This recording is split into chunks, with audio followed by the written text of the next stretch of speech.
Halo kaum intelektual sekalian, wah gila gila gila gila, luar binasa, gila banget. Sepertinya video ini tidak akan disukai oleh warga Konoha, sepertinya video ini akan dibenci oleh warga Konoha, sepertinya video ini akan dimusuhi oleh warga Konoha. Kenapa saya mengatakan seperti itu? Karena baru-baru ini ada banyak netizen yang menuntut Gajah Hussein klarifikasi seputar donasi. Jadi diduga baru-baru ini Gajah Hussein meminta donasi untuk kurban Idul Adha di Palestina. Nah, yang jadi pertanyaan, kenapa Gajah Hussein ini tidak klarifikasi di tengah isu daripada polemik donasi Palestina? Disclaimer on ya, saya tidak larang yang nonton video untuk berdonasi. Enggak, saya tidak melarang ya. Boleh berdonasi, enggak jadi masalah. Ya, itu suatu hal yang bagus sekali ya berdonasi. Tapi permasalahannya, usahakan donasi kita itu nyampe pada tujuan. Jangan sampai donasi kita itu masuk kantong. Bukan berarti saya mengatakan Gajah Hussein ini memasukkan donasi ke kantongnya, bukan seperti itu ya, disclaimer on ya. Tapi kalau saya perhatikan, ya, Gajah Hussein ini seperti tidak peduli dengan isu atau polemik masalah donasi yang viral di media sosial. Sebenarnya yang pertama kali mengkritik seputar donasi ini sebenarnya salah satunya saya gitu.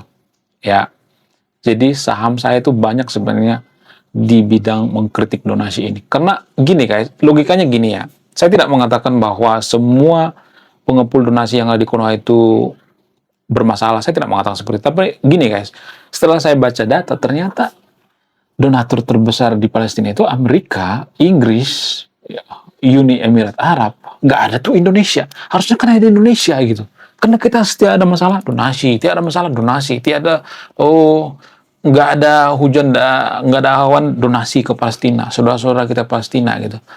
Saya curiga gitu ya. Apa kecurigaan saya? Saya curiga, kenapa warga Konoha membenci Israel itu? Sepertinya dugaan saya, menurut keyakinan saya, ini semacam kebencian kita dipelihara supaya apa? Supaya kita empati dengan Palestina. Jadi di sini ada semacam hitam putih gitu ya. Masalah ini kan hitam putih. Kita menganggap bahwa Israel itu hitam gitu ya. Kita menganggap bahwa Palestina itu putih gitu. Ibarat film ya. Kita menganggap bahwa Israel itu jahat gitu ya. Antagonis gitu ya. Kemudian Palestina itu protagonis ya, baik banget gitu. Jadi ada semacam hitam putih di sini. Nah, yang jadi pertanyaan, apakah ini disengaja atau tidak? Menurut keyakinan saya, sepertinya disengaja. Supaya apa? Supaya kita terus berdonasi, terus berdonasi ke Palestina. Supaya kita empati dengan Palestina. Jadi kita membangun semacam opini gitu ya. Kita membangun karakter bahwa Israel itu jahat gitu. Gini guys, saya tidak membela Israel di sini ya. Disclaimer on ya, saya tidak membela siapapun di sini. Saya tidak berpihak pada siapapun. Saya berpihak pada kebenaran. Jadi gini guys, kalau kita berpikir sedikit saja gitu ya, sedikit kita open minded gitu ya. Gini, apakah selamanya suatu negara itu salah? Apakah selamanya suatu negara itu jahat? Enggak. Enggak selamanya suatu negara itu jahat, enggak selamanya suatu negara itu baik. Enggak ada. Semua negara punya kelebihan dan kelemahan. Apakah selamanya Israel itu jahat? Enggak. Apakah ada kebaikan? Ada. Ada banyak kebaikan daripada Israel. Kalau tidak ada Israel, maka Timur Tengah akan kekurangan air bersih. Teknologi Israel lah yang mempengaruhi kecukupan air bersih di Timur Tengah. Makanya Arab Saudi nggak berani macam-macam sama Israel. Kenapa? Karena mereka kerjasama di bidang apa? Di bidang ekspor dan impor air, ya, di bidang salinasi air gitu. Sehingga mereka tidak mau ribut gitu, berantem seperti Konoha gitu. Ya, ada banyak sebenarnya kelebihan-kelebihan daripada Israel. Ya, Israel juga membantu Thailand, membantu Vietnam ya di bidang pertanian. Makanya pertanian Vietnam itu luar biasa kan, dan Thailand gitu ya. Kemudian ilmu-ilmu yang ditorehkan oleh orang-orang Israel juga banyak banget ya. Ilmu tetes air ya, wah ada banyak penemuan-penemuan yang diciptakan oleh Amerika. Kemudian HP kita itu ya, itu dipengaruhi oleh Israel juga gitu ya. Teknologi Amerika dan Israel itu sangat mempengaruhi ya. Kemudian yang mempekerjakan orang-orang Palestina zaman dulu Israel gitu. Air bersihnya dari mana? Dari Israel. Listriknya dari mana? Dari Israel gitu. Jadi sebenci-bencinya kita terhadap Israel, nggak boleh hanya melihat kebencian gitu. Nggak boleh. Ada kebaikan, ada kebencian. Bagaimana dengan Palestina? Apakah Palestina itu suci? Enggak. Apakah Palestina itu ada orang jahat? Ada. Apa kelebihan daripada Palestina? Kelebihan daripada Palestina itu, kalau saya perhatikan ya, mereka itu ya kalau boleh jujur, mereka rajin melakukan ritual ibadah. Itu kelebihannya. Mereka baik sama yang seiman gitu. Mereka baik sama yang seagama gitu. Mereka baik sama tamu. Mereka ramah gitu sama tamu. Apa kelemahan daripada Palestina? Kelemahan daripada Palestina itu, kalau saya perhatikan, mereka melawan Israel, tapi tidak penuh perhitungan. Kemudian mereka mendewa-dewakan Hama. Kemudian mereka mau dibodoh-bodohi oleh Hama. Kemudian banyak pejabat Hama itu yang korupsi, mereka nggak berani protes. Kemudian mereka tidak jujur, mereka malas, ya mereka tidak memperbaiki ekonomi mereka gitu. Ya, mereka berani berhadapan ya, head to head dengan Israel. Mereka nggak punya teknologi. Coba kalau Palestina itu punya teknologi seperti B2 Spirit misalnya, mereka punya nuklir, apakah mereka akan meratakan Israel? Iya. Jadi kalau bicara tentang kejahatan, bisa aja Palestina itu lebih jahat jika, ya ini ada jikanya, saya tidak mengatakan orang Palestina jahat semua ya, jika mereka punya nuklir, mereka punya B2 Spirit. Bagaimana dengan Israel? Israel punya nuklir, apakah mereka menggunakan nuklir? Enggak. Jadi dari sudut pandang yang lain, Israel itu bisa dikatakan orang baik. Kenapa? Karena mereka tidak menggunakan nuklir untuk meratakan Palestina. Jadi ini nggak ada hubungan dengan agama. Disclaimer ya, makanya saya bikin nama channel ini sekuler. Sekuler itu tidak bawa agama gitu, memisahkan agama. Ya, memisahkan agama itu bukan membenci agama gitu ya. Enggak, saya tidak mengecilkan agama di sini ya. Tapi jangan dicampur adukkan dengan agama dulu gitu. Orang Palestina juga sebenarnya nggak bawa agama gitu. Orang Israel juga nggak bawa agama. Kalau Israel itu bawa agama, orang Muslim yang ada di Israel itu akan diusir. Pada faktanya di Israel itu lebih banyak orang-orang yang beragama Islam daripada Kristen. Itu pada faktanya yang jarang kita pahami. Orang-orang Muslim di sana masih ajan kok, masih melakukan ritual ibadah, nggak pernah diganggu, nggak pernah dipersekusi, nggak pernah dipersulit izin pembangunan ibadah, nggak seperti itu ya. Jadi disclaimer on ya, saya tidak mengatakan semua orang Gaza itu jahat, saya tidak mengatakan seperti itu, tapi mereka juga punya kejahatan versi mereka.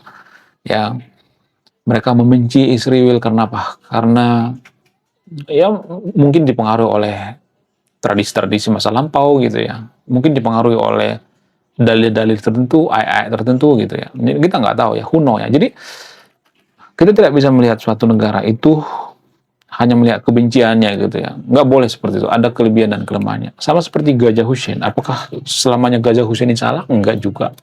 Tapi dalam masalah ini, ya harusnya Gajah Hussein itu klarifikasi seputar donasi. Supaya apa? Supaya orang-orang itu tenang ngasih duit ke dia gitu. Saya juga tidak melarang untuk donasi, enggak, tapi donasi kita tuh nyampe apa enggak gitu. Itu permasalahannya. Tapi kalau saya ngomong seperti ini pasti banyak nanti yang ngomong, kamu nonis nggak usah peduli Palestina ya. Ya nggak usah ngurusin ini ya. Ya. Jadi kita itu kalau sudah bahas Palestina itu mendadak seperti anak kecil gitu ya, seperti anak TK gitu ya. Ya, karena apa? Karena kita bawa agama. Makanya jangan bawa agama dulu gitu ya. Kemudian warga Konoha, kalau saya perhatikan, menganggap bahwa Palestina itu adalah bagian dari provinsi Konoha. Itu kalau saya perhatikan. Sehingga ya kita membantu Palestina itu karena apa? Karena seiman gitu. Bukan karena kemanusiaan. Kalau kita bicara seputar kemanusiaan, kita harusnya lebih peduli sama negara lain gitu ya. Bukan sama Palestina. Ya, kenapa? Karena seiman, lagi-lagi seiman. Kalau Palestina itu mayoritas Konghucu, ya, kemudian Israel mayoritas beragama Buddha, apakah kita peduli? Enggak peduli gitu. Enggak peduli donasi ke sana, ngapain gitu. Jadi kita lebih peduli sama Palestina daripada Papua dan negara-negara lainnya. Ya lagi-lagi kita tuh negara yang mabuk agama gitu ya, sedikit-sedikit agama gitu ya. Yang bawa-bawa agama itu bukan saya, tapi warga Konoha gitu. Sedikit-sedikit bawa agama, mabuk agama gitu. Kemudian bagaimana dengan Gajah Hussein gitu? Apakah Gajah Hussein ini harus klarifikasi? Harus. Ya, saya mau nantikan klarifikasi daripada Gajah Hussein. Supaya apa? Supaya warga Konoha itu mempercayai Gajah Hussein ya, supaya nama baiknya tetap terjaga. Sebenci-bencinya kita dengan Gajah Hussein, jangan pernah mencampuri masalah pribadinya, masalah istrinya, masalah anak sebagai jangan ya. Yang kita kritik itu masalah publik. Harusnya dia klarifikasi gitu. Ya, kalau donasinya masuk ke Gajah Hussein, ya diduga misalnya nih ya, maka harus ada perinciannya dong ya. Seperti Ferry Ruandi beberapa bulan yang lalu ketika dia dititipkan donasi gitu. Harus ada perinciannya. Kalau nggak ada perinciannya ya kita ragu gitu ya. Harus ada perincian dong. Ya, makanya kejujuran itu yang paling utama.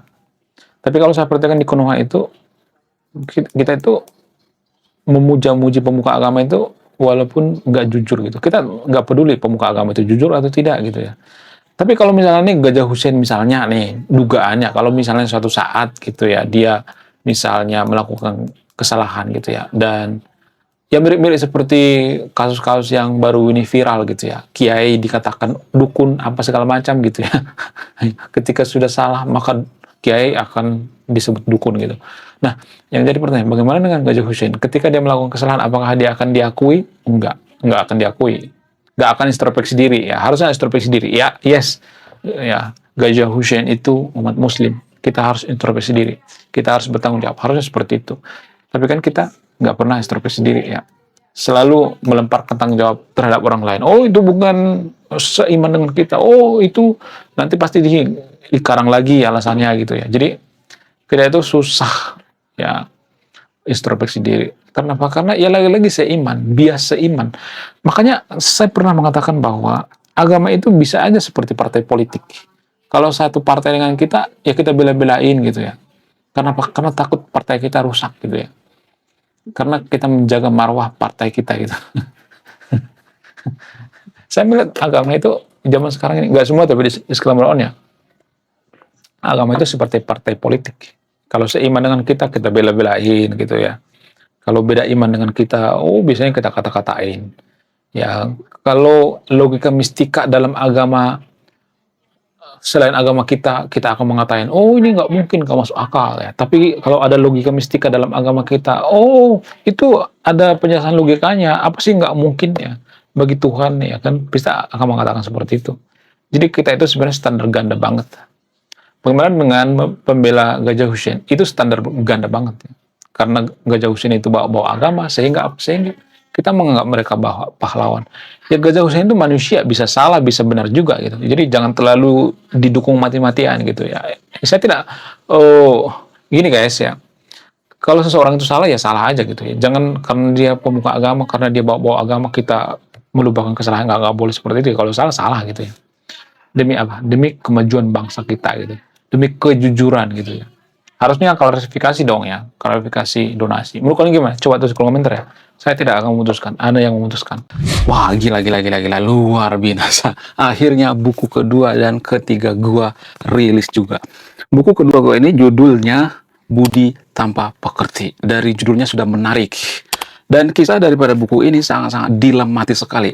Di mana karakter dalam buku ini bercerita, ada dua pilihan yang sangat sulit. Yang pertama, ketika seorang tokoh dalam buku ini tidak bawa-bawa agama saat kampanye, maka dia bisa dipastikan kalah. Tapi ketika bawa-bawa agama dalam kampanye, ketika dia bawa-bawa kalimat insya Allah, maka dia bisa dipastikan menang. Nah, yang jadi pertanyaan, kalau Anda di posisi karakter dalam buku ini, mana yang Anda pilih? Ini temanya sangat cocok dengan tema channel ini, bahas tentang agama. Kemudian tidak hanya ini juga menarik guys ya, Tanah Luka. Dari judulnya juga udah kelihatan ya, ini cerita penuh dengan luka. Dimana kisah dalam buku ini ada seorang kiai yang sangat-sangat dilematis. Dia bingung memilih antara menyelamatkan hutan atau menyelamatkan 1000 anak yatim. Jadi kalau Anda di posisi buku ini, mana yang Anda pilih? Nah, yang menarik dari kedua buku ini adalah menggunakan sudut pandang sastra Nobel. Kapan lagi ya kan baca buku yang setara dengan buku Nobel. Wow, luar biasa. Silahkan di check out sekarang juga. Kalau nggak di check out juga nggak apa-apa. Karena saya nulis buku itu bukan nyari duit sebenarnya. Ya, karena saya pengen berkontribusi terhadap kemajuan bangsa kita. Itu tujuan saya nulis buku ya. Jangan lupa, link pembeliannya ada di pin komentar video ini. Oke guys, sekian video ini. Terima kasih sudah memahami. Saya kaum intelektual, salam rasional.